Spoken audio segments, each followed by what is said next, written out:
What is in your play-by-play kit? Those things that you make sure that you bring with you for each broadcast? Ooh, well, I think one thing that gets overlooked in a play-by-play announcer's toolkit and a color analyst as well is a as thorough a job as you can do on the rules of the game. I don't think there's anything that can make you look more silly quicker than not knowing the rules. To say that something has been miscalled when they're right and you're wrong, to me, is a cardinal sin. Now, that was drilled into me when I was 12. I mean, that was something that was taken very, very seriously. And it is probably the part of my game preparation that I worry about the most, having to delve into and study the rules uh, on an ongoing basis, particularly in basketball, because I cross over from college to pro on a nightly basis during the season, and I just want to make sure that I've got everything straight. As far as the saddlebag for calling the game is concerned, I think we probably all do the same things in terms of preparation. But I think one of the big keys to preparation, at least taking it to the arena or to the stadium to do football or to do baseball, is having access to it when you need it. Uh, the age of the iPad, the laptop, is certainly helpful.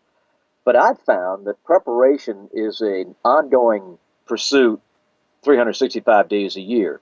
So to continue to keep updating, to keep fresh your preparation, the stories, the contacts, I've found that I get much more from coaches and players than I ever read in a newspaper, a magazine story, anything online. And getting them through your friendship to open up and share with you experiences can flavor a broadcast as good as anything you'll come across. So I always spend the time before the games with the coaches, with the players, just trying to get a little story. Maybe that player played with today's starting pitcher at one point. Maybe they were teammates on a national team. But there's always something to strike up that conversation with. And I think you're keeping your research fresh, being inquisitive, keeping all those things fresh for today's game are crucial.